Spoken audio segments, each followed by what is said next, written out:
What are you doing? One can never be too prepared. Let's go. We're catching up on Kin here at GDC with Lance. You said a lot of things have changed since I saw it last at Gamescom. What kind of things have changed? Definitely. So since Gamescom, obviously, it's been 6-7 months worth of development. And for any development studio, that's a lot of change, a lot of polish, a lot of improvements, which is great. So Kin itself has just grown tremendously. This is an indie game. It's made by 2 guys out of the Netherlands, obviously. However, it's not your typical indie game. They've really worked hard on the game, and it's a full-fledged, meaty, 20 to 30 hours worth of gameplay RPG. So it's got plenty of meat to it. It's a full-fledged RPG at this point, not your typical little indie game. On top of that, they've added in, as you can see behind me a little bit, just polish around the clock. It's a beautiful looking game. Everything from effects to weapons to spells to abilities to the character models to animation. The actual level design and the levels themselves range from these beautiful like sandy beaches to, you know, the icy tundra to these dungeons that just might freak you out and actually scare you at times because they're dark and things are coming out of the walls and everywhere. It's polished just around the clock. So the sort of the little the thing that sort of sets Kin apart from other games is perhaps how you control your party and sort of what kind of, well, that has a lot of different effects into how you explore and also how you do combat. It's quite a unique system. Definitely, and that's one thing where those guys, Victor and Javit from Tangrim Entertainment, the developer, where they've really honed in and made it feel really good. So Kin, you know, it is a full-fledged RPG, full, awesome, team-based tactical RPG. And I say team-based because, as you mentioned, you're controlling your party. And you're actually not just controlling one guy. You're issuing commands for up to 6 different characters that you're playing. Those are your heroes, your guys, your main. It's your party. It's your guys, right? You're controlling up to 6 of them at the same time. And the way they've done that is through a few things. So first off, one of the big cool things about Kin is the ability to slow time and literally in the heart of battle, or if there's a puzzle that's about to kill you, or if you just need a minute to breathe, like, you know, panic, don't panic. You can hit spacebar and it freezes times. You can issue individual commands, you can chain attacks, link up abilities, cast spells, hit spacebar again, and it all plays out. So tactically, it's a super awesome tool to play with and, you know, just work. The other thing is pretty much the control system of how they got Kin set up. You know, it's not. Sometimes RPGs can be difficult to play because there's lots of controls and lots of going on. You have to know a bunch of really advanced buttons and what have you.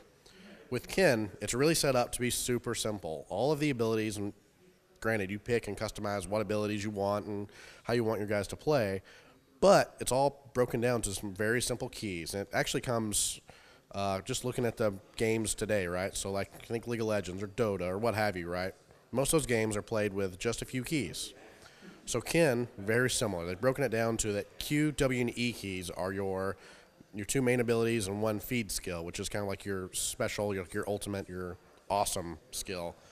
And you switch between your characters with the 1 through 6 and Q, W, E and right-click attacks, and that's it. You can go kill stuff, loot dungeons, look for artifacts, solve puzzles, explore the world with just very few simple controls. So a colleague of ours actually played a preview version. Maybe it's this one that you're showing here, just a few weeks ago, and his initial reaction was also that it was kicking his ass. It's not an easy game, is it? Well, that's the thing, right? So I'm not saying anything bad about some games that are out there, but some games are kind of easy, right? Like, well, these guys wanted to make a fun, challenging game, kind of more old school even, where it could kick your ass, and it probably will a few times until you figure things out or get the right gear or find the right loot or the right combination. And a lot of it is actually, you know, it's tactically, like you have to be sound in your tactics. Just running into a mob full of guys in real life typically doesn't work. So think about it tactically. Maybe some flanking maneuvers, or set up an ambush, or set up a trap, or set up your mage so that you can cast long-range spells without being attacked. There's a lot of, you know, thinking that has to go into some of these things to make it successful. And that goes for the puzzles too. Some of them can probably get you killed if you don't realize what you're doing, or if you mess up even. Like, You know, it can be a punishing game, but it's one of those things of if you're paying attention and playing the game, you'll enjoy it. You'll have fun. Dying will be part of it. It'll be fun. Yeah, because I guess it's a little bit about sort of what kind of state of mind you have as well, because there is that sort of sense of a top-down RPG where you kind of throw caution to the wind and you kind of go into things and sort of it'll probably sort itself out. But Kin isn't one of those games, really. Right. It's definitely, so you're right. It does have that view and that feel, but you'll very quickly find out that it's not your you know, Diablo-esque style of game. Like, you can't just run to a room and kill everything just looking for loot. Granted, you still want to look for loot, because loot's awesome. You always want to do that. But you'll quickly find out that the monsters can be hard. The traps can be hard. You can get lost. You can be killed. You're not invincible. Yeah. You'll learn very quickly. Players will learn very quickly. Yeah, we can't guarantee that journalists will learn anything. So what's the road ahead with the game from now on?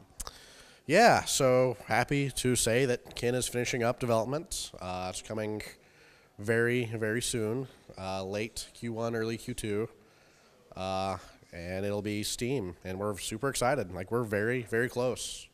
We're showing off pretty close to finished game here. They're still wrapping up a few bugs, some localization stuff, you know, things like that, but we're very close, and we're super happy, and I'm just amazed. Some of the levels are... It's just a joy to see, right? Because everybody plays the game differently, and you see somebody play a level, they do it in an hour. Some people take up to 5 hours to do stuff, and it's like, well, that's cool. Like, we gave these people this open world game where everybody's going to play it differently and take different time, and it's cool to see it all coming together. It's very cool. Very proud of the guys. Thank you so much for your time. Awesome. Thank you. Appreciate it.